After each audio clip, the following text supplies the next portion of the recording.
thank you to everyone for joining. The last I looked, there were 1,200 of you who had registered, and we've got a lot of people joining still coming in. We're well over 100. Thank you to all of you joining us live. Thank you to all of you joining us in the future. And so this is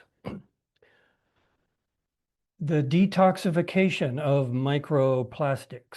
Now, this is a very complicated subject. There's a lot of chemistry, there's a lot of physiology, there's a lot of unknowns.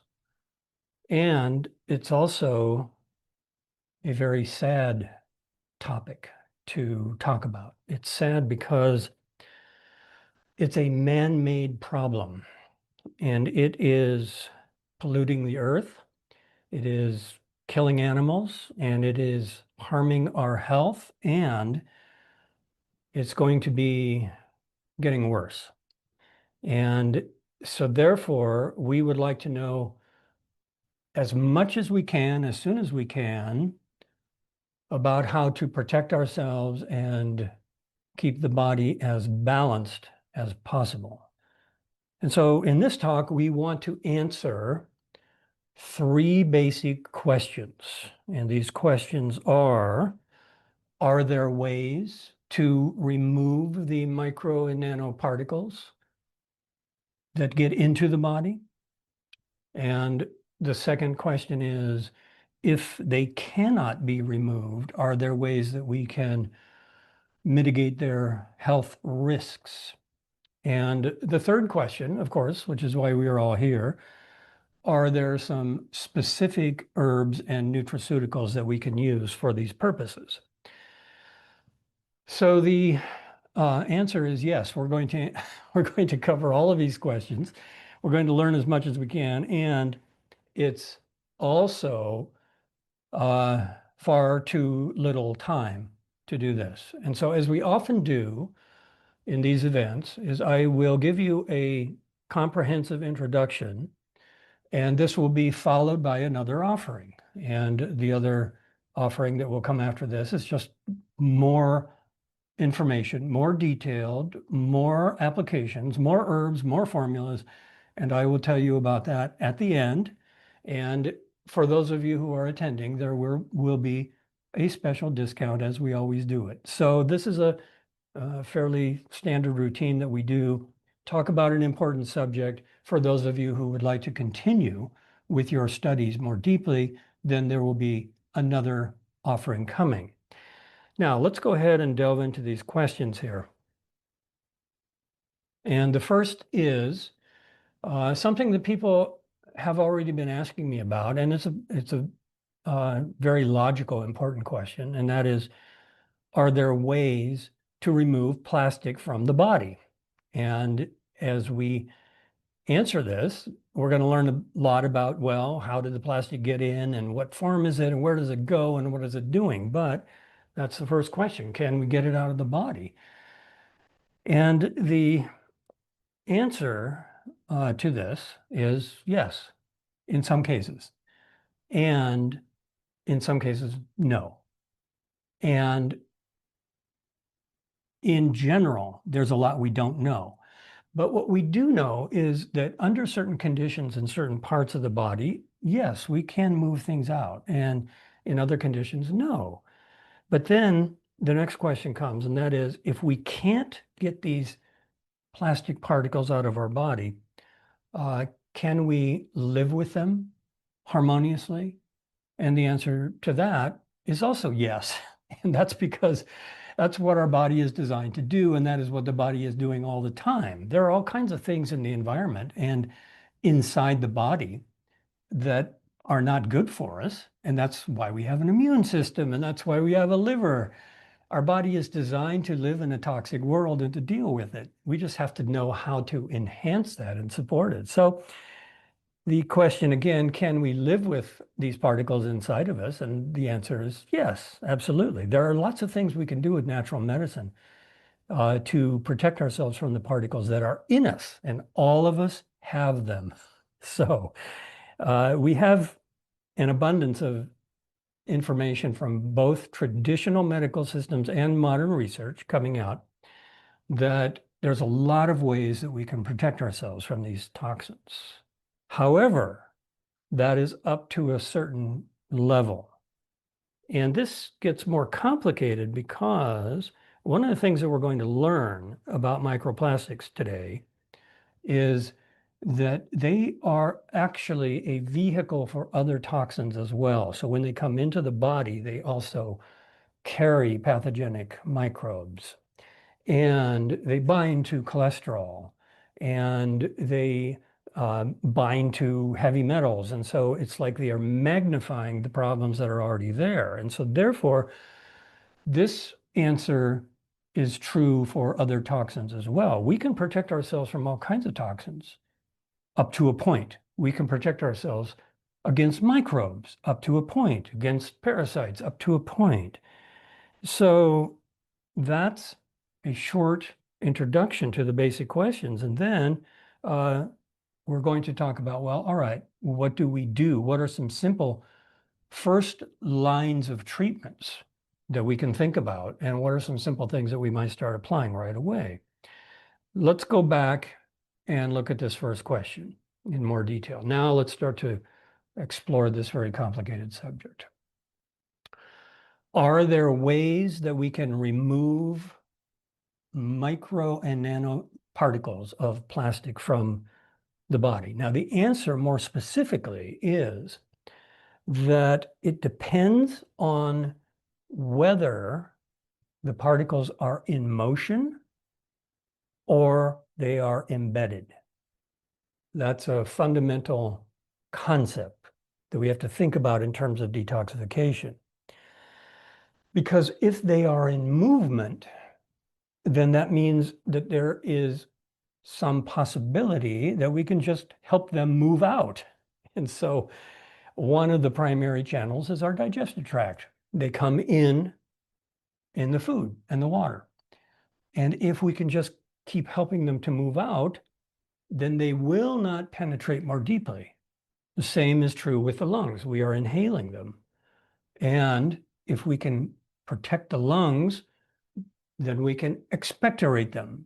Or if they are in motion through the bloodstream, then we can enhance our kidney function to filter them out and urinate them out. And we can also detoxify through the skin. Now, these are the four basic routes of elimination: through the bowel movements and through urination and through exhalation and through sweating. And these are happening all the time. The body is detoxing all the time. So what we have to look at then to understand how to do detoxification correctly, medically, without hurting ourselves, and effectively, is we have to understand these different levels of how the body works.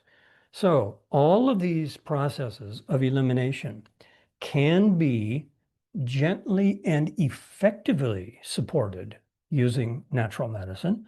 And it's totally plausible that by doing that, we can remove some of the plastic burden that is in the body. So that's the first question. Can they be removed? The answer is it depends where they are.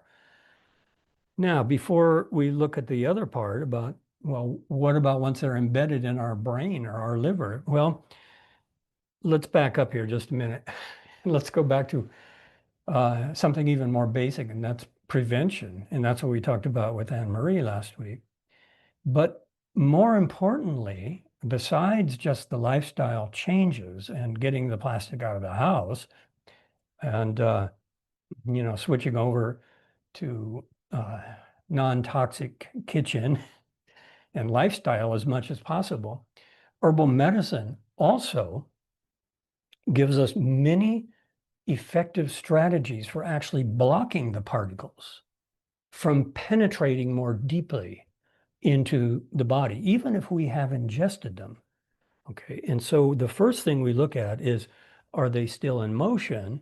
And if they're in motion, can we help them out? And then the next thing we look at is we use natural medicine, herbs and nutraceuticals specifically, to block their entry into the deeper tissues. And so the entry into the deeper tissues happens primarily through the digestive tract and the respiratory system.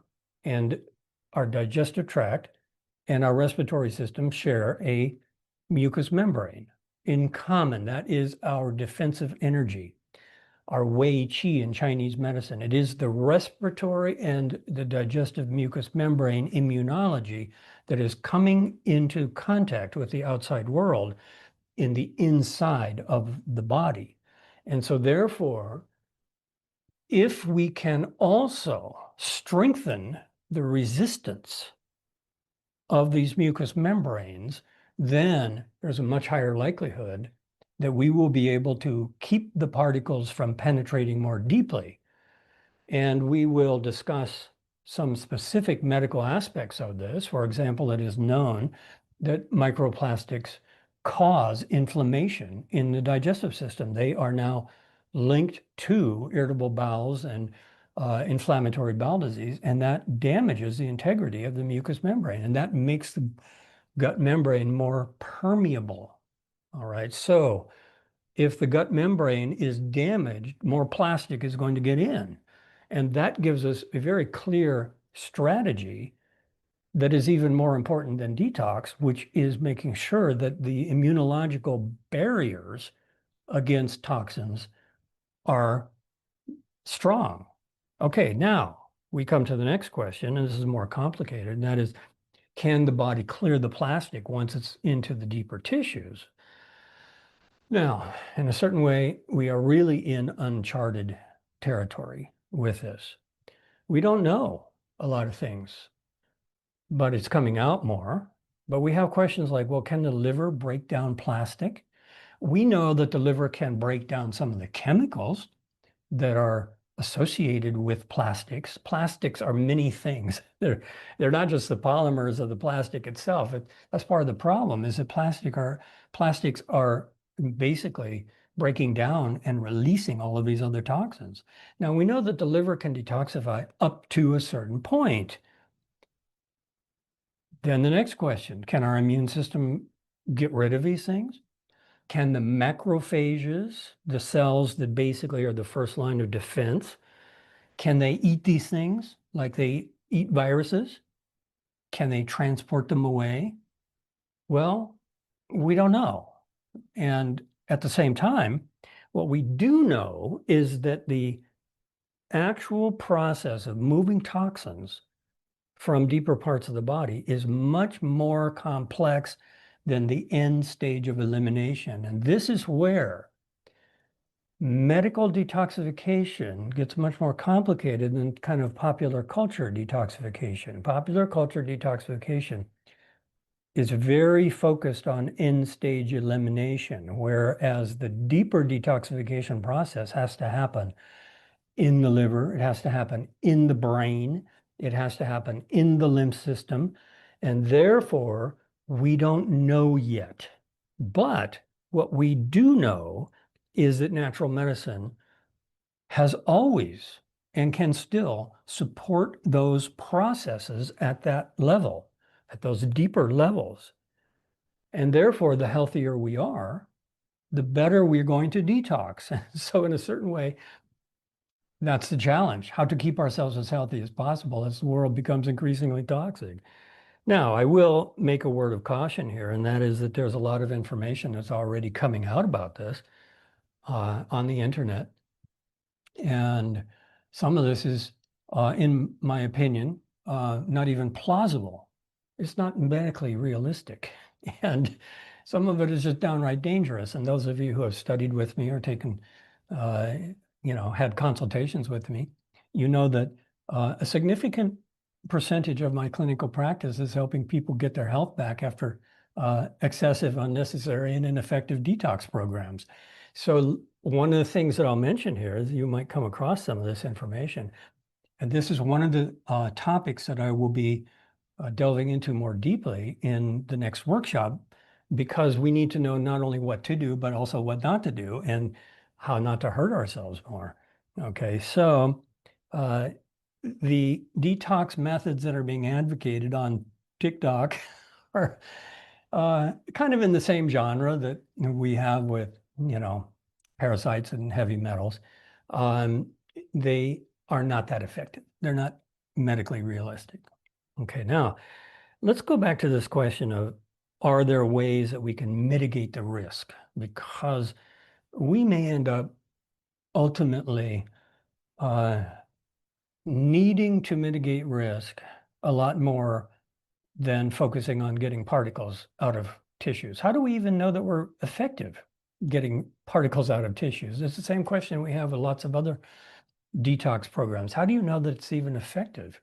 Okay, because you can't just, scan your brain and say, well, okay, here's a before and after picture, and I have reduced my plastic load in my brain by this amount. It's very difficult to do this. And the research that's coming out is extremely sophisticated. And so therefore, if we ask the questions, are there ways to mitigate the risk once they're in the body? The answer that I gave is yes, absolutely. We can mitigate a lot of risk. And this is the same with all toxins. And we're doing it all the time, as I said. We can tolerate toxicity in the body up to a certain point. And that's where the infection overwhelms the immune system. The microbes overwhelm the immune system. The inflammation overwhelms the body. And so therefore, that's a more fundamental principle, is how do we actually keep this stuff from becoming too toxic? How do we keep the toxins from being toxic inside of us? So when it comes to plastic, and this is a little bit more complicated than some of the other toxins, actually, there are actually three things that we need to protect the body from once they're inside of us. One is that they're actually physical particles, all right? And that's what's killing the animals, okay? Is that animals are eating plastic and it's destroying them physically. Now, these particles are getting into our bloodstream and they're causing complications physically. All right, so that's one thing we have to think about, is the physical particles. But then there's also, as they break down, they're releasing various kinds of chemicals. And so microplastics are known to be endocrine disruptors. And that's because they are releasing chemicals like phthalates, into our system. We need to protect against those. Can we? Yes. We just need to know what we're doing. And then the third part is we need to understand the physiological reactions that all this stuff is causing. And can we reduce the physiological reactions? Yes. And that's primarily inflammation. When it comes to plastic, mostly, if we were to sum it all up, it is a strongly pro-inflammatory influence. And that automatically gives us a way to detox, is that we just work as much as we can to keep the inflammation in the body down. And that creates the highest possibility, highest likelihood for living, having a peaceful coexistence with the plastic inside of us. Now, these are all different kinds of treatment strategies, but let's start to look at a couple real simple kind of home pharmacy ideas here. For the digestive system, there's particles passing through the gut. They're causing inflammation. And that inflammation is damaging the integrity of the mucous membrane. So what can we do? Well, we think about this then, not just in terms of, okay, we've got microplastics in the gut. We think of this in terms of what is the clinical presentation?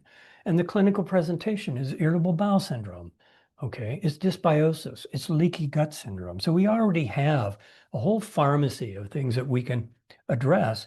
And those include things, like the demulcent action of slippery elm and marshmallow and aloe vera and all of these soothing kinds of things that can dramatically reduce inflammation in the gut. And at the same time, it's a pretty high likelihood that by doing that, it's going to be increasing the barrier and keeping the plastic particles from penetrating more deeply and helping them to just keep on moving out, okay? We just say, all right, here's a little bit of aloe and slippery elm, and let's just keep the plastic moving out. And this is very different. I'll just mention again a word of caution about something that's floating around on the internet, and that is that we should use clay and we should use charcoal, to carry these things out. But the problem with those is that they actually slow the transit time, and they can create bowel obstruction. And that's not going to help move the plastic out at all. It's going to actually increase the problem. It's going to keep the plastic in the body longer. So this is where we have to really look at these ideas. And it may sound good conceptually, but in clinical practice, it's not. So that's one thing we can avoid. Now, what about the chemicals that the plastics are releasing in our system? The more we know about the toxicity, then the more that we can do about it. But it comes down to a pretty simple strategy overall, and that is we support our liver. The liver is really the organ that's doing the most work in the detoxification and the chemicals. And so here we have another pharmacy. Basically, we want to support the liver's ability to break these toxins down into excretable form and convert them from fat soluble, help the cells convert from fat soluble to water soluble so that they can be filtered out by the kidneys. And we also want to move things out in the flow of the bile. And so we have standard things. Everybody knows about these things, but knowing how to use them in a really targeted way is what's necessary here. And the first thing we think about to help the liver to break things down more efficiently are going to be the cholagogues. These are the really strong bitter herbs. And then we think about liver protectors like milk thistle. So these are all things that we can start to bring in and use, but we don't necessarily have to start targeting the liver and just say, well, I have to protect my liver. We all have to protect our livers. But I'm also going to tell you in this class and in the next course as well, that we have to be very specific about how we do this. And it really depends on our individual case. So in other words, if your liver is your weaker organ, then that is where the protection and the detoxification should be targeted, not just kind of, shotgun approach. We need to really understand what system do I really need to take care of? And if we're taking care of that system, we're also taking care of the microplastic burden to that system. Okay, so we also have the renal detox herbs, which are part of the liver detox, actually. They're the downstream part, and we can help to, support the kidneys.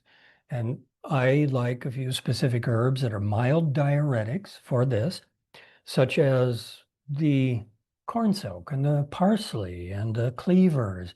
Simple things like this are really gentle, but they increase the filtration of the blood effectively. And that's what we want to do. Again, we're naturally just supporting gentle elimination, not anything dramatic, cathartic, purgative. That's what harms the body. We just give ongoing gentle, because this isn't going to be a situation where we just flush everything out and plastic is gone into story. We are living in a toxic world, and we need to just help the body to cope with it from here on. So, all right, then another important category of herbs are going to be the gentle detoxifiers of the lymphatic system. So if we bring those in, then we are actually addressing the detoxification of the chemicals from the plastic. Now, the last part is the physiological reactions to the plastic being there, okay? And the primary physiological reaction is inflammation. And so therefore, we look at, where is your inflammation? Is it coming more in the joints? Is it neuroinflammation in the brain? Is it inflammation in the gut lining?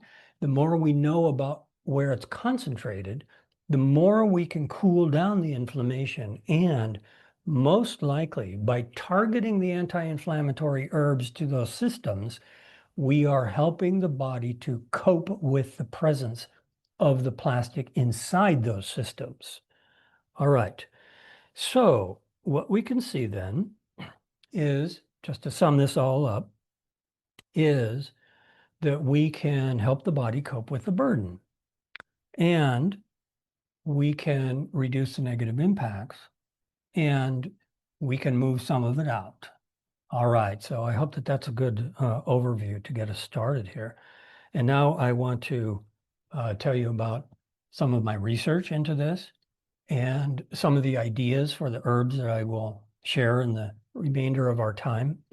Where is all of this coming from? And it's also going to give us an opportunity to look at the big picture of the state of research right now that's happening in science.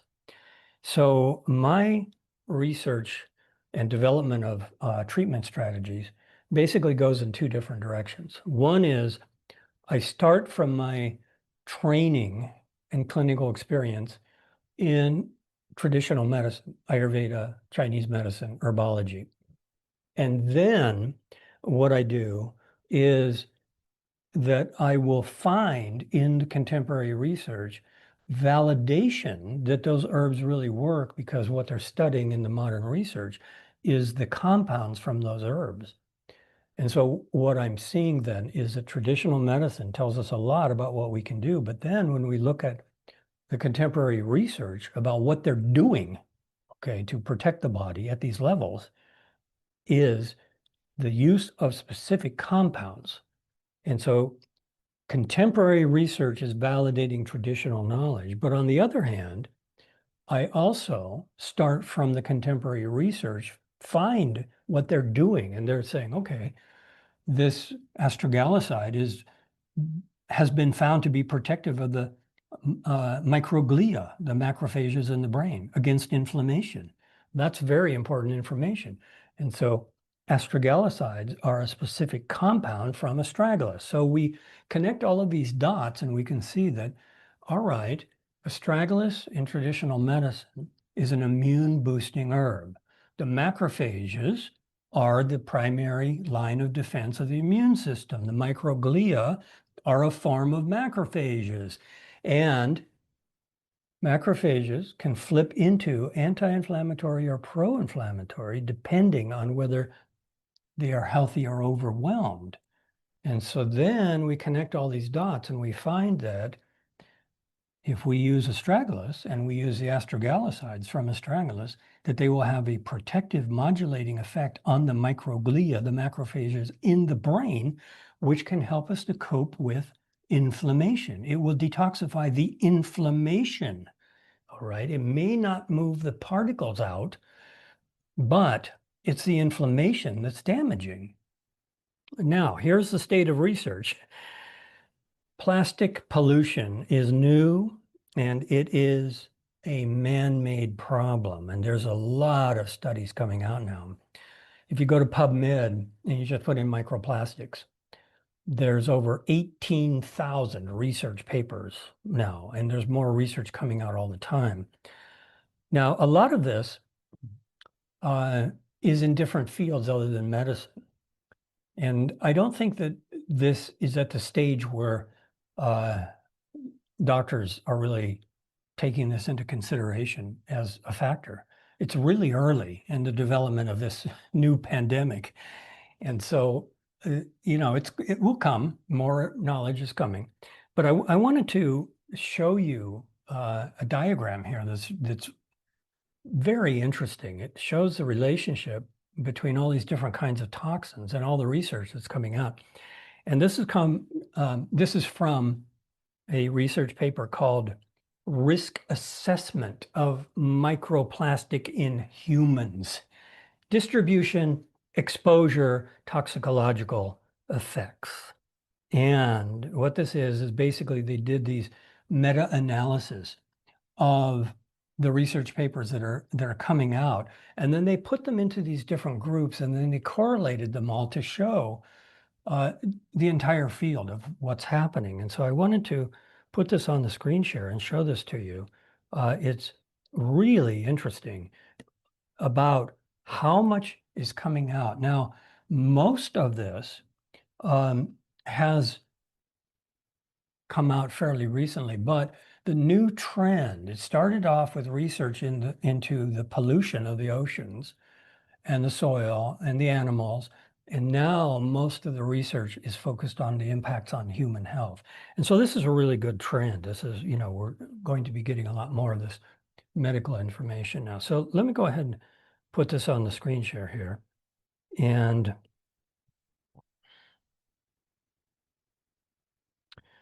okay, we need to bring this one up here.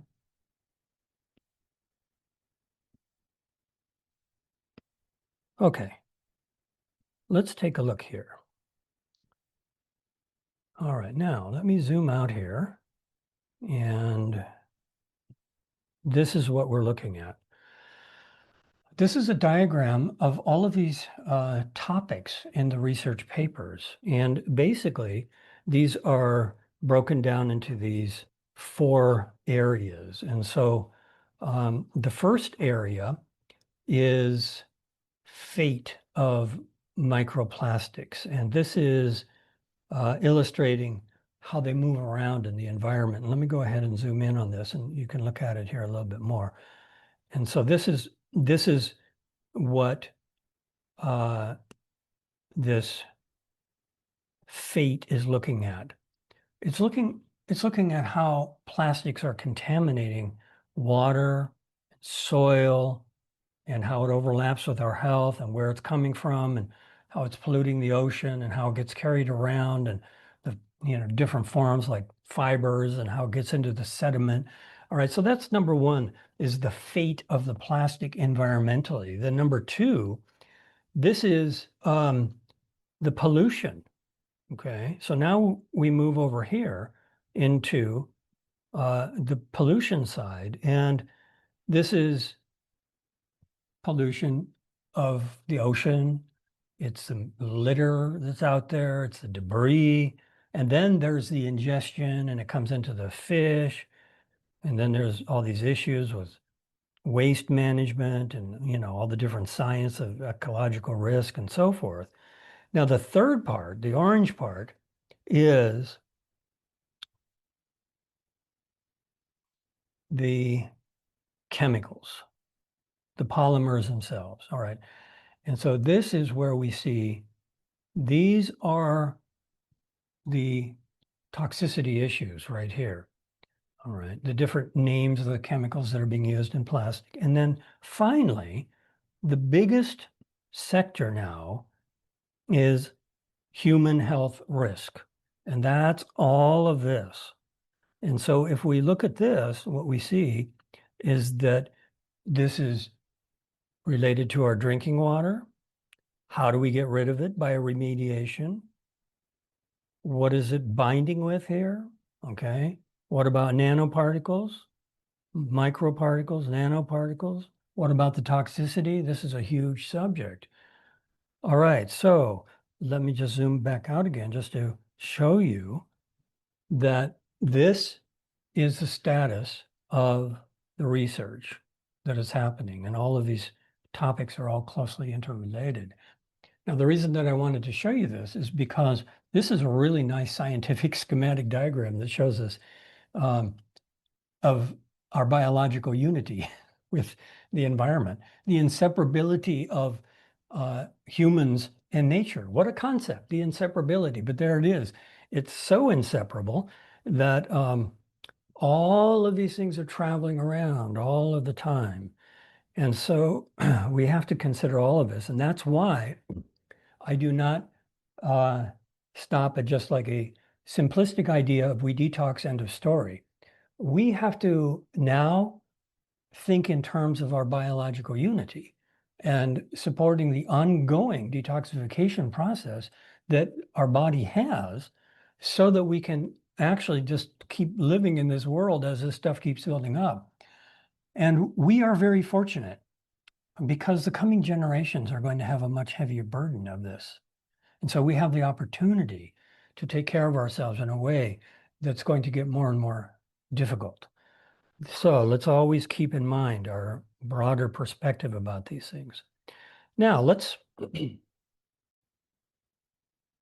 look at some specific strategies. And this, of course, will be brief outline, and there will be a lot more coming in the workshop afterwards.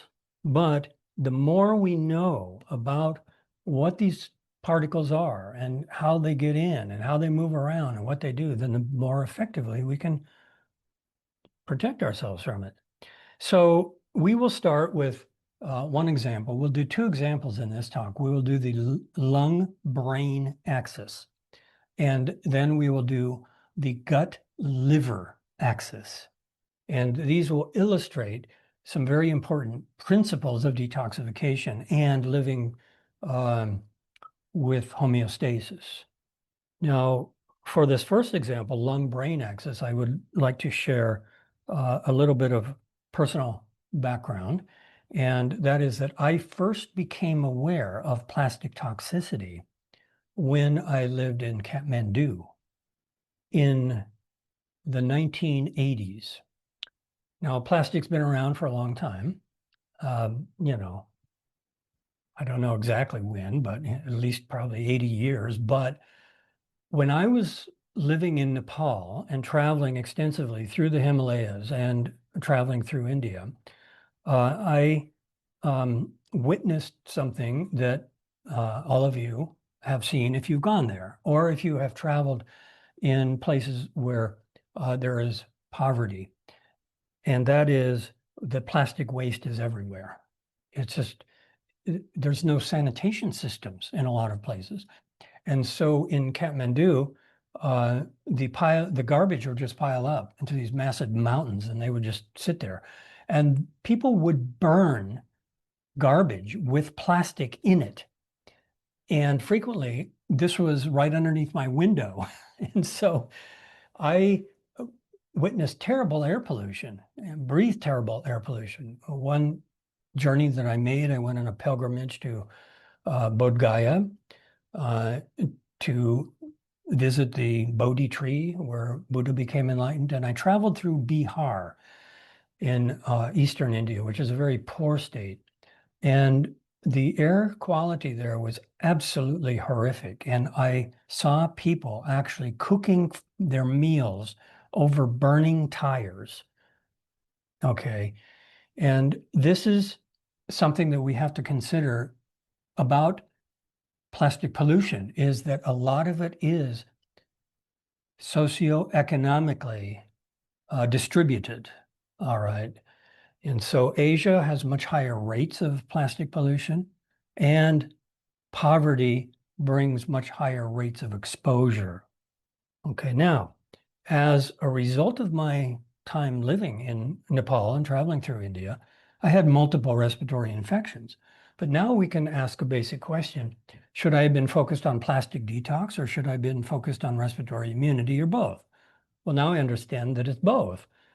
But one of the ways that plastic is getting in the body that is now recognized is through the respiratory system. And this is now linked clearly to the lung-brain axis, okay? And it is now established that plastic toxins are affecting our brains. They are accumulating in brain tissue. They are actually finding, from cadavers, they're doing, slices of brains, and they're finding particles in brains.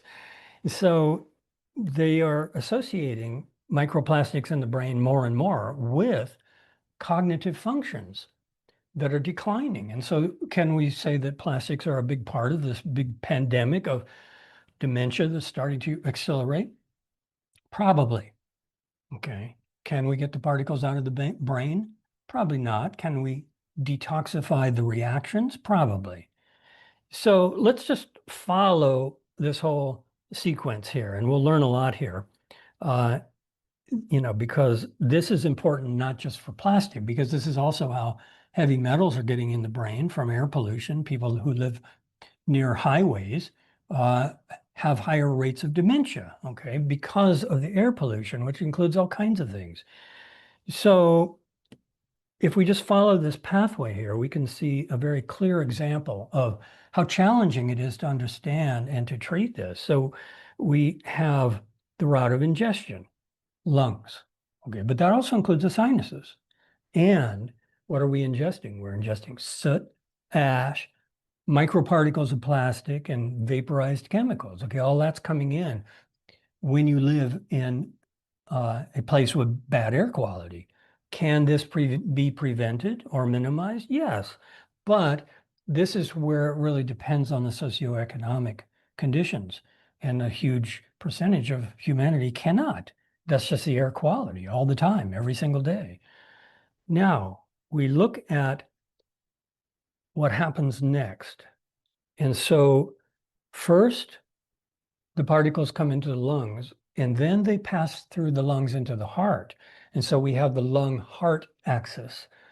And once they have penetrated into the heart and in the blood circulation, then they can start to bind with cholesterol. They can start to damage the heart. They can start to add to inflammation in the cardiovascular system. But the entry is through the lungs. All right. And then what we're concerned about here is the lung-brain axis, because I will give you some herbs to protect the brain. So the lung-brain axis is basically the particles come into the lungs, into the heart, into the circulation, and then through the carotid artery into cerebral circulation. That's how they get there, indirectly through the lungs and the circulation. But it's also been found and confirmed the microparticles are becoming embedded in our olfactory bulb, which is basically a part of our limbic system that is right in the front over the sinuses. It's part of the brain. And so the microparticles are also penetrating into the brain through the sinuses. All right.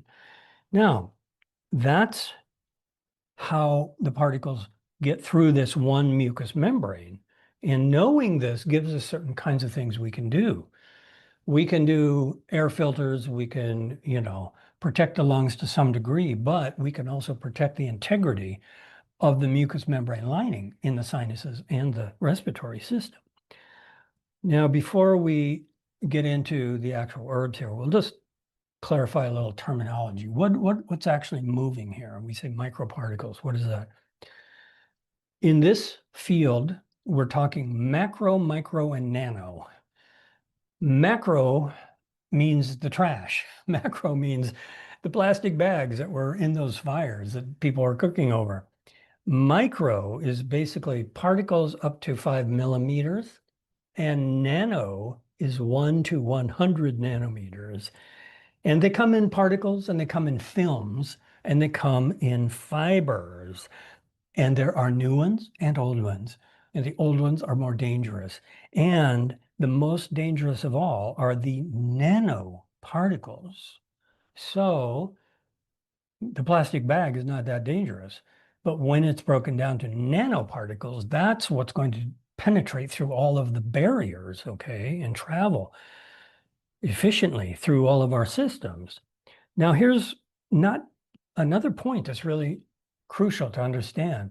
And it's not just the microparticles that come in of plastic. Plastic carries other things. And so when the plastic comes in through the lungs or through the gut, it is also transporting pathogenic microbes. They carry bacteria, they carry viruses, and they bind with cholesterol, and they bind with heavy metals. And so plastics have turned out to be this brilliant way of basically potentizing all the other toxins that are in the environment and transporting them into the body. What a concept. I bet nobody was thinking about that 50 years ago. So our first strategy, minimize exposure and ingestion. And this again is socioeconomically dependent. We do the best that we can. But then our second strategy is we protect the integrity of the respiratory mucous membrane.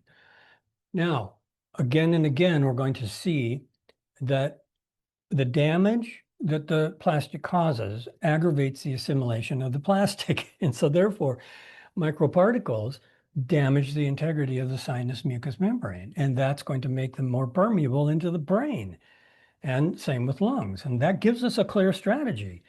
So let's talk about how we boost the Wei Qi in Chinese medicine, because this is the first line of defense, is build the respiratory mucous membrane. That's going to be all the things. You probably already know these things, But now we need to start using them. Astragalus and the mushrooms, the medicinal mushrooms, reishi and licorice, and all of these things that support mucous membrane immunology at the level of the lungs. But then we have expectorants because we want to keep it clean. We've got mullein and yerba santa and steam inhalation. And then we've got all the microbials and antivirals, which are also anti-inflammatory. And we have things like andrographis. All of these have great potential to protect us and to reduce some of the inflammation that's happening.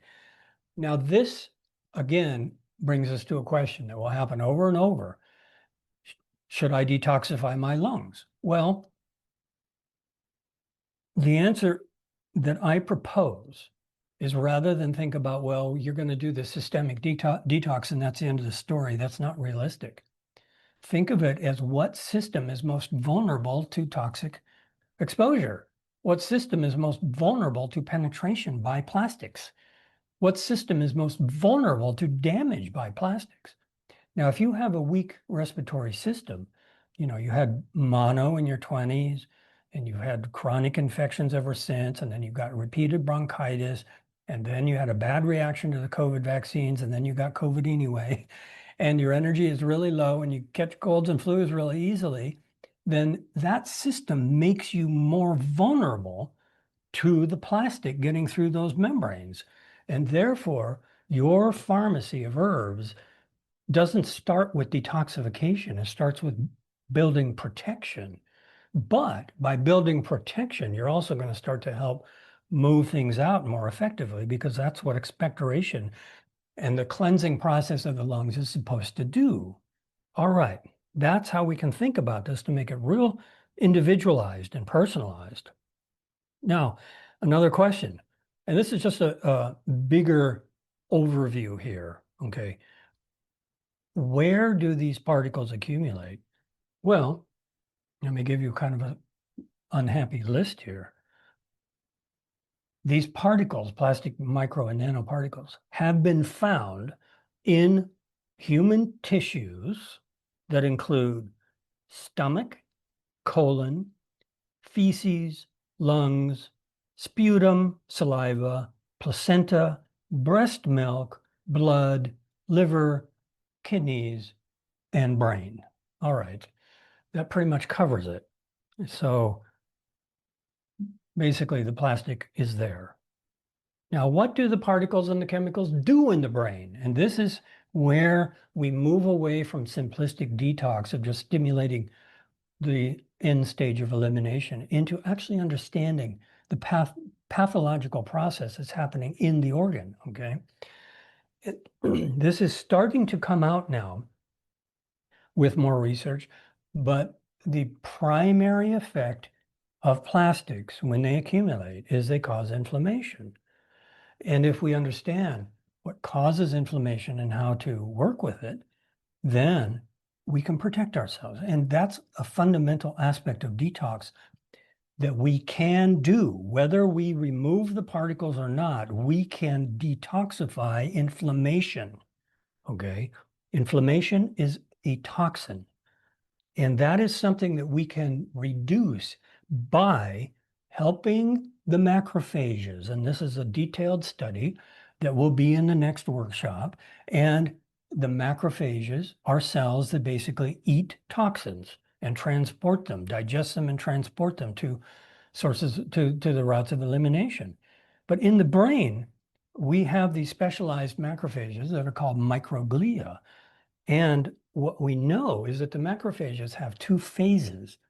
One is when they're healthy, they are anti-inflammatory.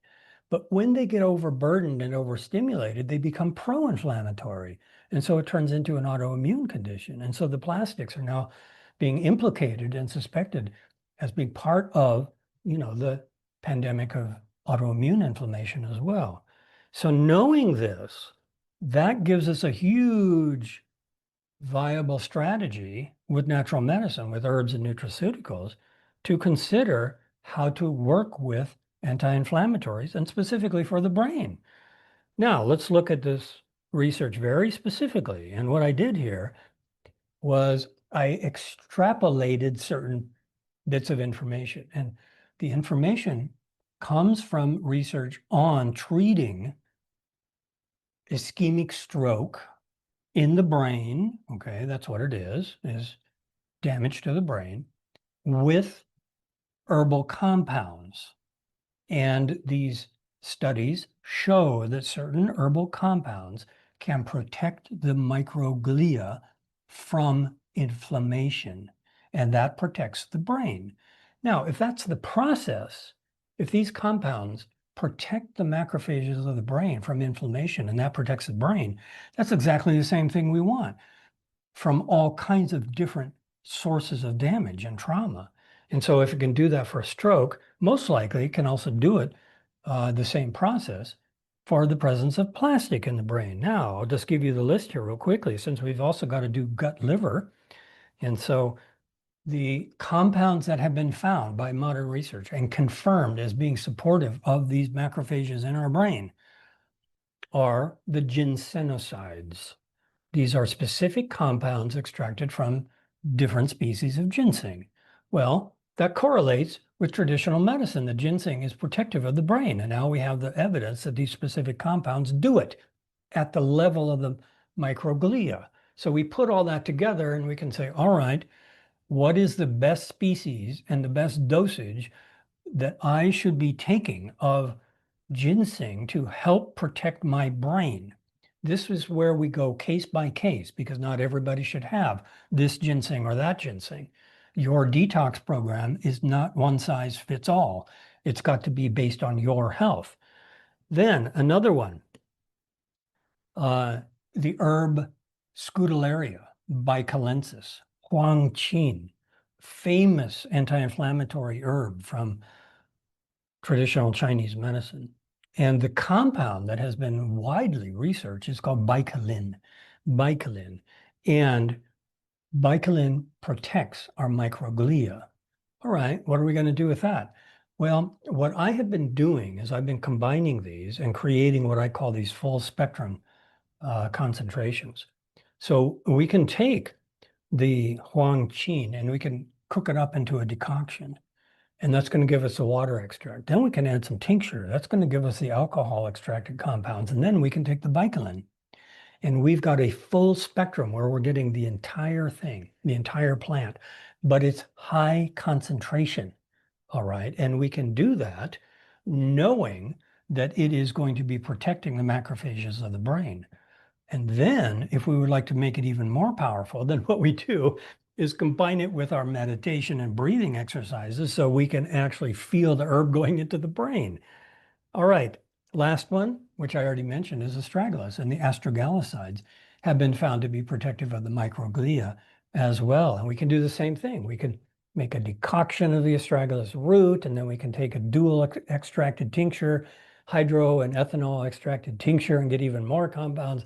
And then we can take the astragalicides as the potentized compounds, and that's going to work on all of the macrophages at the immunological level.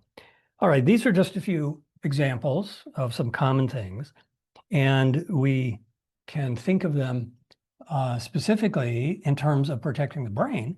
But if we do this, we're actually going to be protecting our immune system overall. So we can, again, think in terms of what do I really need? And I would say that for someone who is beginning to get concerned about their memory, or someone who is already moving into a diagnosis of memory loss, Alzheimer's or not, dementia, I would say that at this point, there's a pretty high likelihood that plastic is involved, but it is guaranteed that inflammation is involved. And this is where detox gets complicated, because if we look at all the things that are contributing to inflammation, it's a whole lot of things. It's not just plastic. And so we can't just say, well, all right, we got to get the plastic out. And this is the same with cancer. We can't just say, well, this caused the cancer. It's always this mandala of things that come together and finally trigger something. But if we are doing these strategies to protect the cells, then we have a tool that's very promising that we didn't have 10 years ago. And so we can consider that at least we can reduce inflammation and at least we can protect the immune system in all the tissues and cells. The immune system is not just lungs. The immune system is everywhere. And so therefore, if we were to take this full spectrum concentration, we would be helping the brain. And I suspect that doing this kind of targeted detox of the brain is going to become increasingly necessary. So if somebody is having memory problems, cognitive decline, we can say, well, is this caused by plastic and should we detox plastic? You can't say that. We'd say plastic is a factor. Inflammation is another factor. Okay, injuries are another factor. Poor diet is another factor. The fact that you love 2 or 3 glasses of wine is another factor. Okay, all of these things add up. But what does it come down to? We got to get the inflammation down. All right, that's what it's about. Okay, now I'm going to go for a couple more minutes and then I'm going to pause and tell you about my little workshop. And then we will get into our question and answers. And I want to tell you about the gut-liver axis. And this is just as important as the lung-brain axis. It's another example of how things get in. And so the gut-liver axis is the entry point for the microparticles that are moving through the digestive tract. And then they cross the mucous membrane of the gut. And from there, after they have penetrated through the digestive lining of the gut, they enter into what's called the hepatic portal system, which is the veins of the liver, and then they float into the liver, okay? So this is a system, gut, liver. And what we want to do is look at all of the different levels, and at each level, we can see that we can do different things. So if we follow the particles, there it is in the bottled water, in the plastic bottles. Okay, there it is in the seafood. All right, we eat it. We got to drink bottled water sometimes. We got to have some fish sometimes. Okay, well, there it is.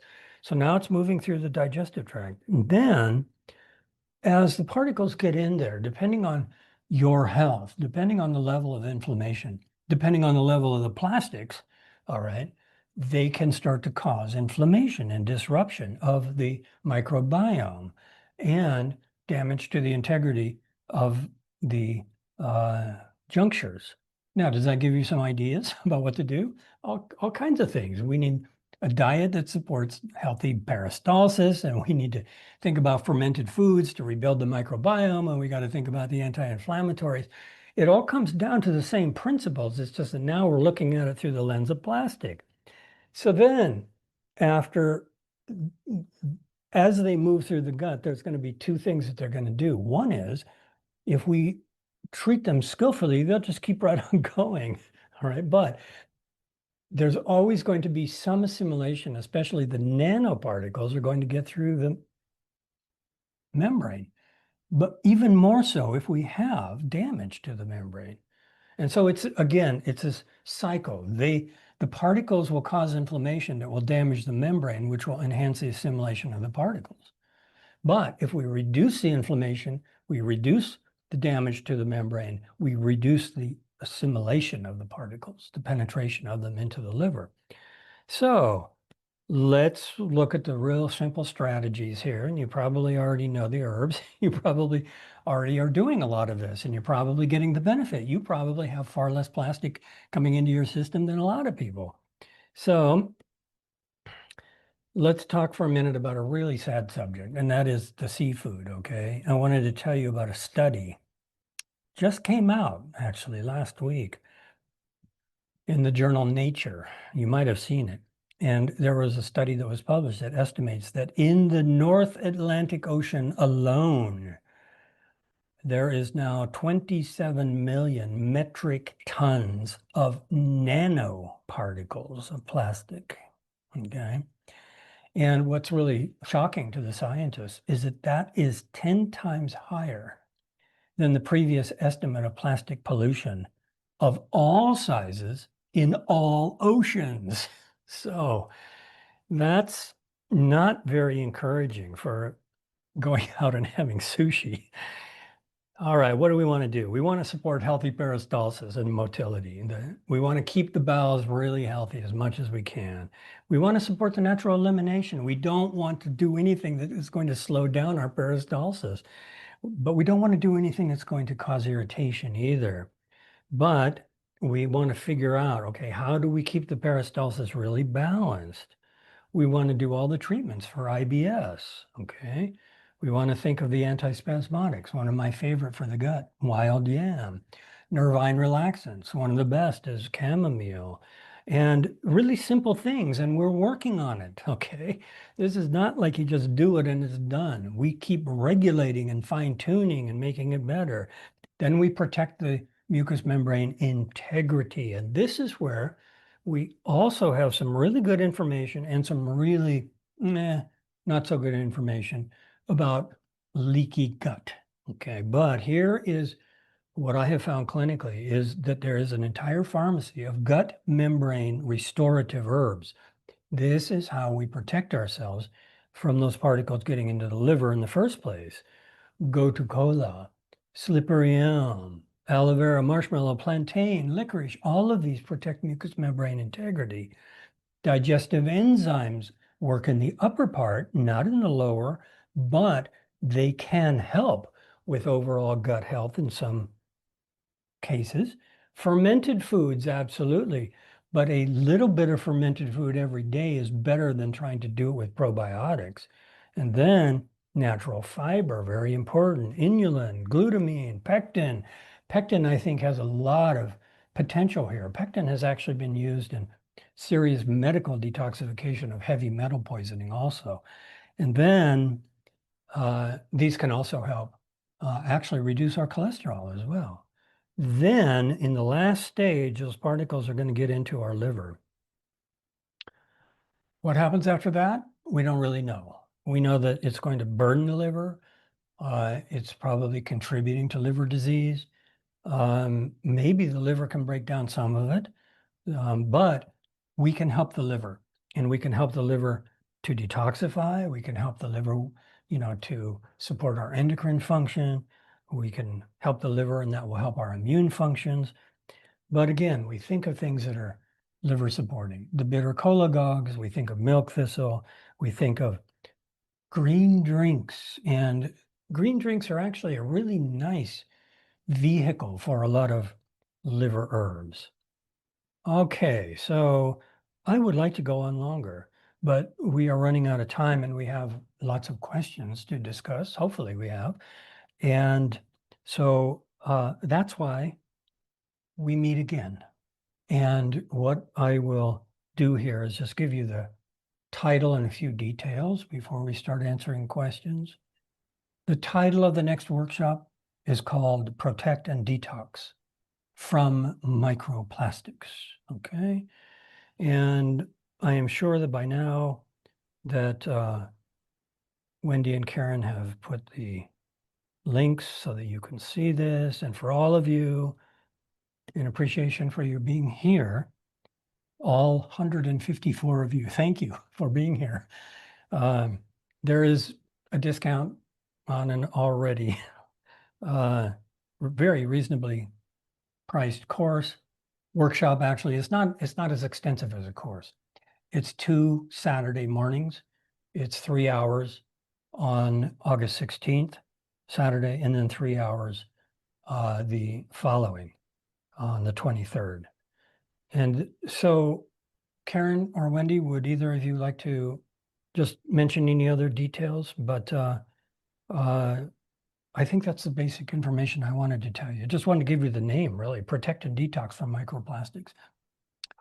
Yeah, David. So, wow, that was a lot of amazing information. And I just wanted to say for all those who are attending and thinking about this detox workshop, it the offer is really amazing because with a discount, it will be $49 for the 2 sessions.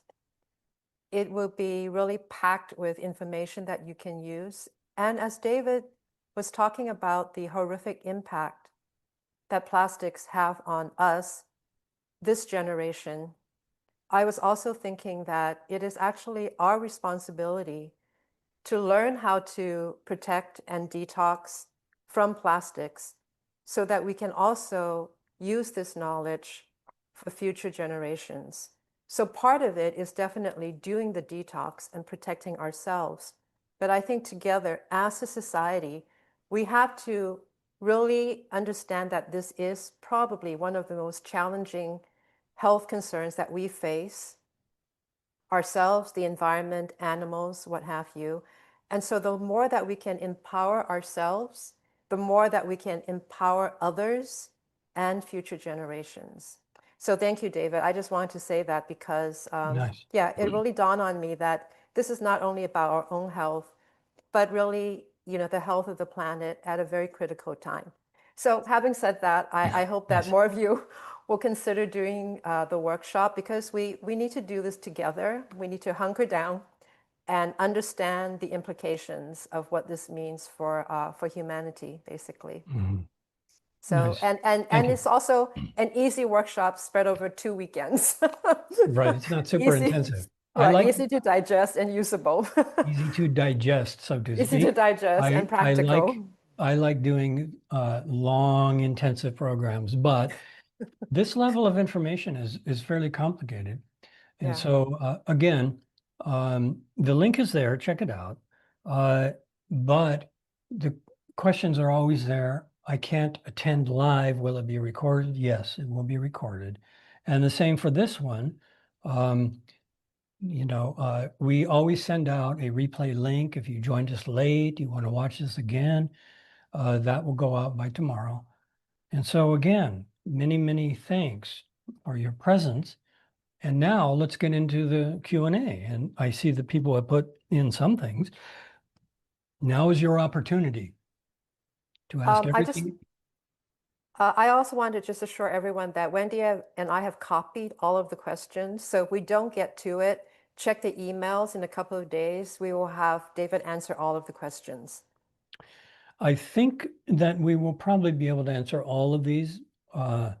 There is not a flood of questions here. Maybe as I get going, more will come, but I think I'll be able to cover all of these in our time. So let's just go through this. And one question here, I'll just do these in order that they came in. Does traditional panchakarma treatments eliminate those microplastics, or do the treatments need to become more focused? All right, now the traditional panchakarma of Ayurveda, that is the 5 cleansing actions. And this is one of the deeper detoxification processes that we can do, especially if you can actually do it in a residential setting in, a place where it's being done very traditionally. And for that, you have to go to India. But that's paradoxical because you go to India, you're going to be exposed to a high level of uh, microplastic contamination again. And that was something that I always found very disappointing because I have been to India several times and I have done traditional panchakarma there several times. And it's wonderful to do it. And yes, it is probably one of the most efficient ways of helping to move the toxins out, all the different toxins from the channels of elimination and bringing the inflammation down, helping the body to deal with the toxins that we can't get out, and increasing the likelihood that we can get the plastic out of the different systems as well.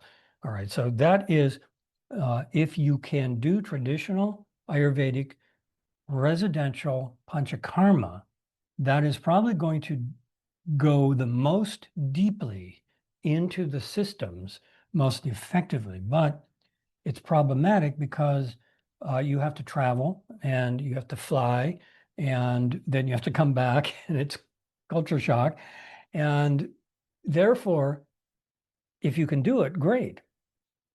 Or if you start to do the herbs on an ongoing basis, you can also incorporate some of the treatments from Ayurveda into your lifestyle. And a lot of people know, for example, about Abhyanga, okay, the warm oil self massage. Well, this is very lubricating and protective to the skin. And something like this helps to protect the immune system, helps to strengthen the immune system. Okay. And so the warm oil over the head, very nourishing for the scalp. If it is done repeatedly, it will actually start to nourish the brain.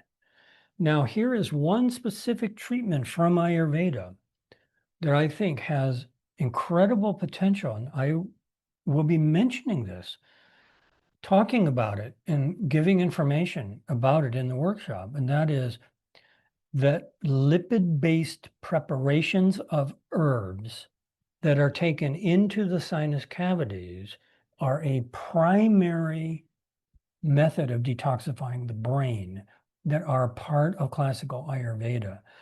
Because the lipid-based compounds that are cooked in ghee, cooked in oil, penetrate the blood-brain barrier, and so do the nanoparticles, okay? And so therefore, we can actually put medicine, lipid-based medicine, into the sinuses. This is called nasya, all right? Nasya, herbal nasal drops that are put into the sinuses that penetrate through the capillary beds, through circulation into the brain, but also penetrate through the nerve endings as well. So they're going to follow those nanoparticles. And if there is any way to move toxicity out of the brain, it is through these kinds of lipid formulations. All right. So that is nasya, and that is part of classical Ayurveda. And classical Ayurveda is going to do a lot of loosening of the muscles. You're going to get the four-handed or four-footed oil massage, and then you're going to steam, and then they're going to pour the warm oil over your head, and then you're going to steam and get more massage. And then you're going to be taking a lot of ghee, and it's going to start to bring everything into the gut, and then you're going to flush it all out. And it's a very deep cleansing. It's very deep, and it can be very effective. So yes, that's good. All right, City College of Ayurveda. Now, College of Ayurveda in Nevada City, California offers residential panchakarma treatments. Thank you. Okay. It's not quite the same as doing it on the coast of the Arabian Sea, but it is still residential panchakarma, so go for it. It's a really nice thing to experience, actually. That's one of the nice things about natural medicine is that we can experience feeling better and going to nice places for treatments and learning how to do it ourselves. Okay, so, okay, here's another one. I know that micro and nanoplastics are found in cadavers, but are there any tests to find them in specific organs at this point? The only thing that I know about is, well, in that list that I mentioned of where they're finding it in sputum. Okay, so that's coming out of people who are expectorating, and they're finding it in stool samples. Okay, that's coming out of live people. Okay, so there are tests that are showing when the particles are still in motion, all right? But once they are embedded, I don't know that it can be done unless there's a biopsy that's done. You know, people have biopsies of various things all the time, and I'm sure that there's going to be a lot more examination of biopsy tissues that's going to start to happen. So a lot of the information is from cadavers. Some of the information is from, you know, stool samples and sputum, things from living people. But I suspect we're going to start to learn a lot more about this. Now, is it possible to do like an MRI? No, because these are micro, okay? You can't, you've got to go in with a look at the tissue microscopically. All right, good question. I wonder if plastics can do something that affects balance. Yes, that's going to be the neurological impact. Okay, now, I think that one of the pandemics that we are currently in that is going to be increasingly recognized is that we are in a pandemic of cognitive decline. We are in a pandemic of brain toxicity. And this is from a lot of things. A lot of pharmaceuticals are damaging the brain. Statins are really bad, okay? And, you know, lowering your LDL is kind of like, okay, you can extend your life by lowering your LDL maybe, but you might not be able to remember where, you know, remember your kids' names anymore. So there's a lot of influences, and we can't just say, well, all right, it's one thing. It's multifactorial. But I do think that more and more evidence will be coming out fairly fast, and already is, that the plastics are definitely affecting neurological functions. And I have seen a lot of evidence of this already. So it's a contributing factor. And the takeaway point here is that we don't have to necessarily focus on the detoxification of the plastics from the brain. What we have to focus on is overall brain health, and that will include detoxification. But now we're getting these very important pieces of information about these specific compounds that are known to do these specific things in the brain cells. All right, so we can make it really targeted now, whereas before we didn't have so much information about it. All right, here's another one. Thank you. Questions are coming in now. I'll just keep on going. I subscribe to a microgreens service for their health benefits, but I know they are grown in black plastic trays. Am I doing more harm than good? Well, I don't know, but it sounds suspicious to me, and I do think that food that is grown in plastic is probably something that we should be careful about. How much of that is getting into the food? I don't really know. How much of the black plastic breaks down? I don't know. It probably depends how long they do that. So I'm sure that if they're growing food in black plastic, that even within a couple of years, that plastic is degrading. Where's it going? It's probably going into your healthy microgreens. Oh no. So yeah, it's complicated. And that's a lot of what we talked about last week with Anne Marie also, is like a lot of this stuff is so embedded in the food chain.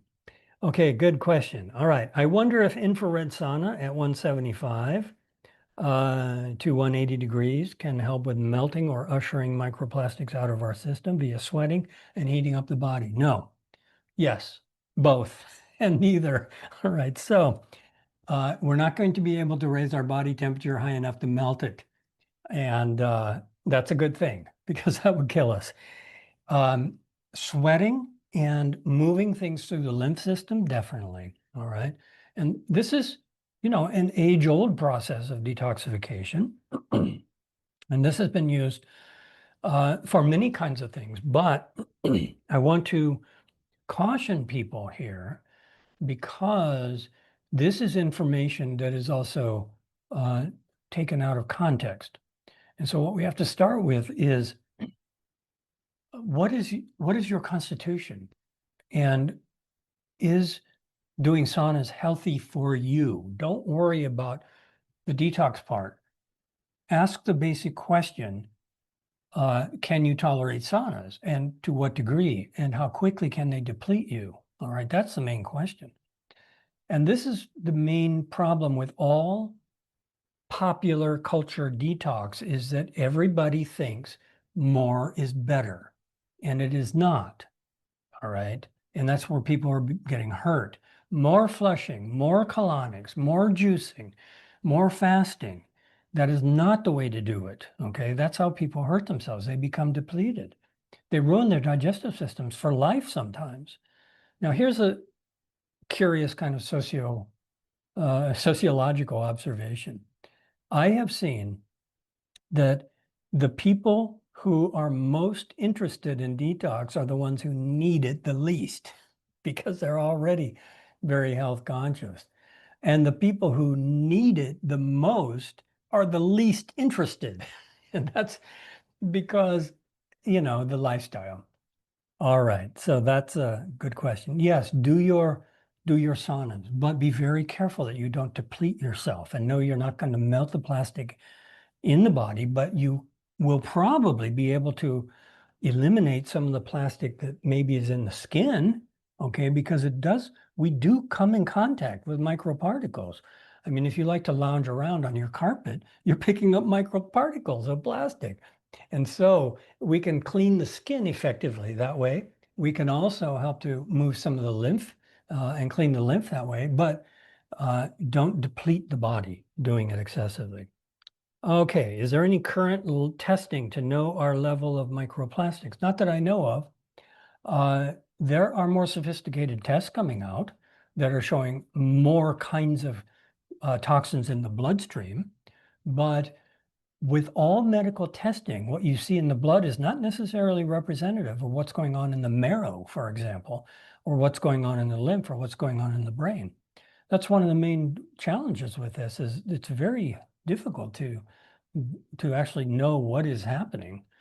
All right. And I'll just give a word of caution, be very wary of, people who are promoting tests to tell you how much microplastic you have. I don't think it's at that level. All right. And I know there's already a lot of misinformation about this.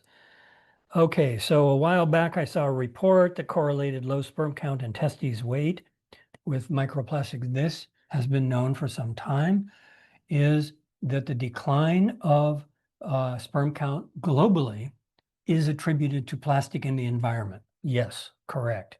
And another thing is that plastic in the environment is a known endocrine disruptor once it gets in the body.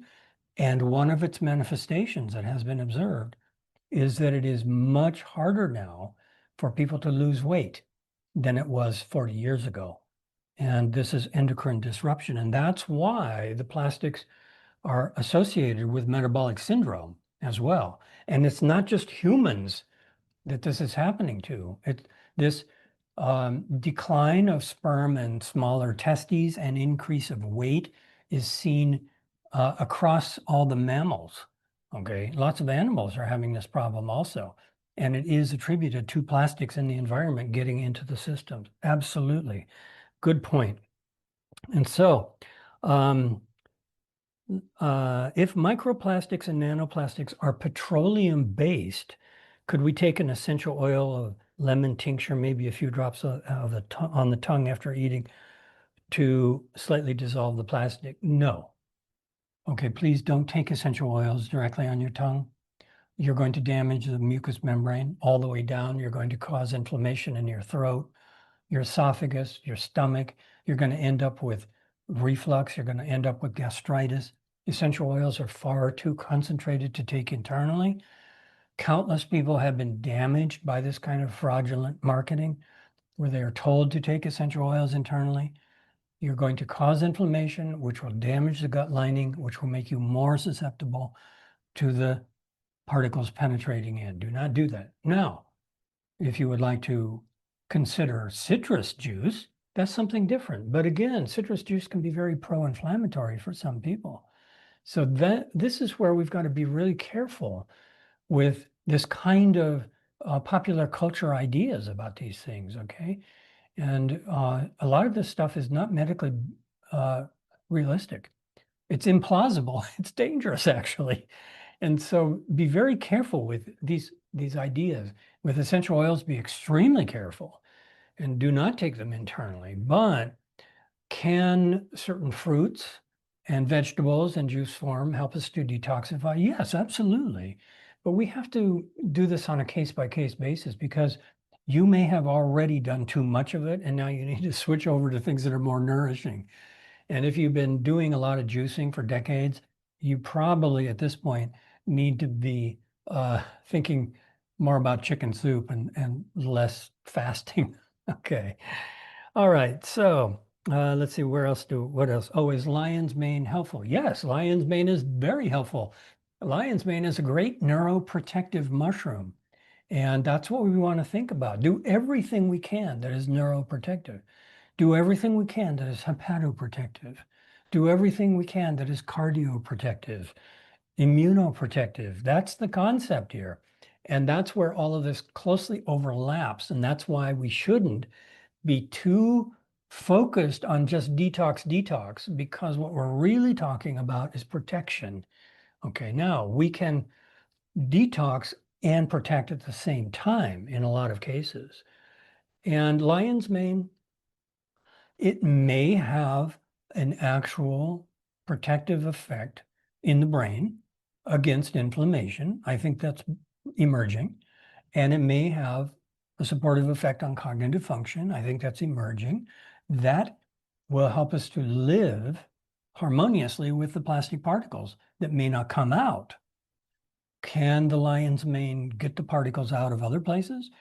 Well, as I said at the very beginning, we can probably remove a lot of the particles that are already in motion. And this is where the medicinal mushrooms in combination with probiotics and fermented foods work together really well, because the medicinal mushrooms actually work in the gut as prebiotics. And so the lion's mane is going to work on several levels. It's going to protect the gut. It's going to help with the gut microbiome. That's going to help with the gut-brain axis. And it's going to work as a neuro anti-inflammatory. So yes, lion's mane is good in this context. Good question. Any advantage from using castor oil on the sinuses? Well, what we're talking about is actually in the sinuses.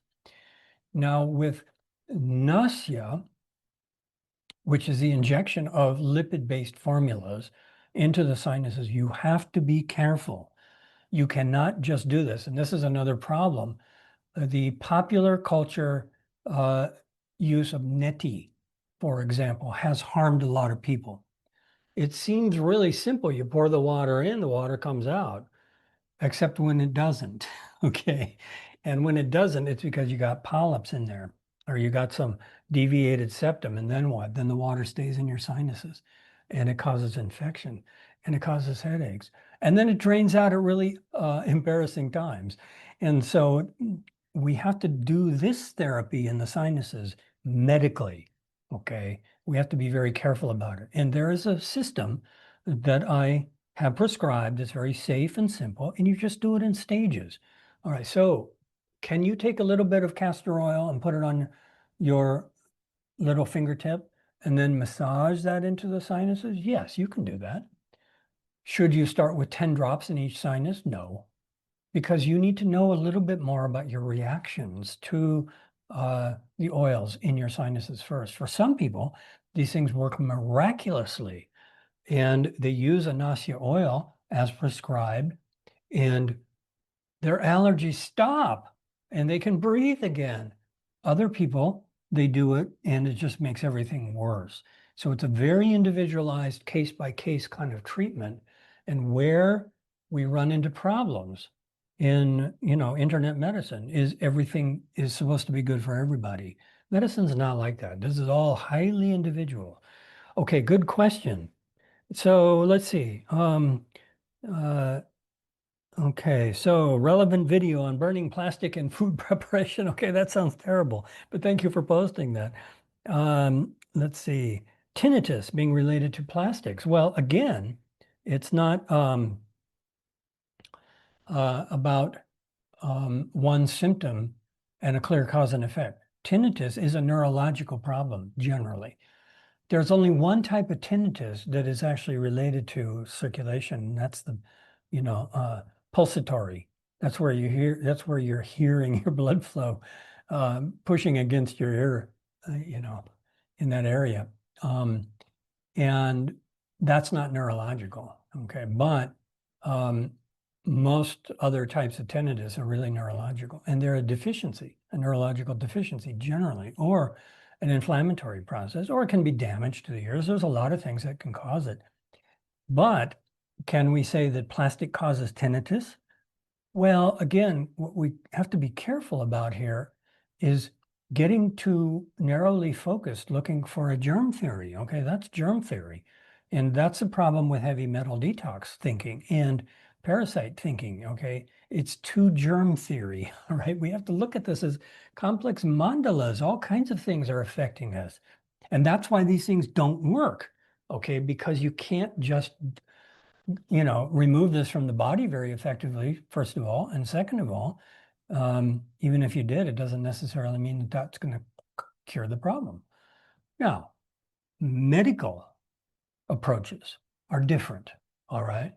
So you go to Kathmandu, like I did, you live there, like I did, and you come back and you've got roundworms, like I did, all right?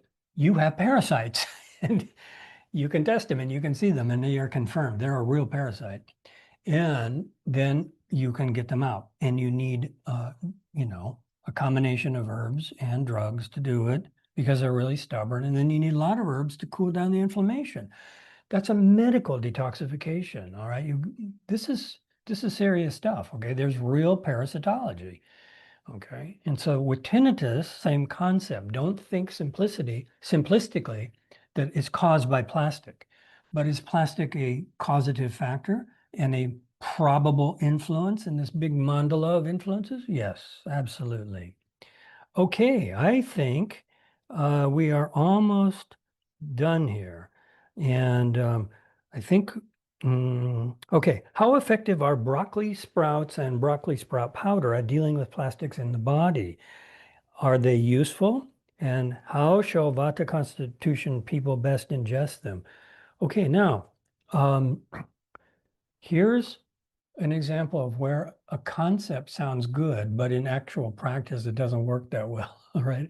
And the reason for that is because all of these products that are coming out from, concentrated broccoli, concentrated powders of Brussels sprouts, all of these things that are packaged like this, they're marketed with a concept, and the concept is correct. These compounds are good for the body. But then there's a problem, and you take it and they cause you terrible gas and bloating, okay? And especially for Vata constitution people. So let's always keep in mind that everything we do cannot be done from a conceptual basis ultimately. We start with the concept, we start with good education, we start with the information. But ultimately, it's the body that decides whether it's going to work or not. And that's where a lot of nutraceuticals and detox programs and a lot of these kind of products are correct conceptually, but people can't tolerate them. All right. And this is where you've got to go back to the traditional thinking about your constitution. So you have a Vata constitution. Are you going to tolerate broccoli sprout powder? Well, maybe it's better if you just stick to chicken soup. Okay. So the concept is correct, however, and will the greens help to support the liver? Yes. Now let's look at this again. Where do these things work? Do we need them? All right.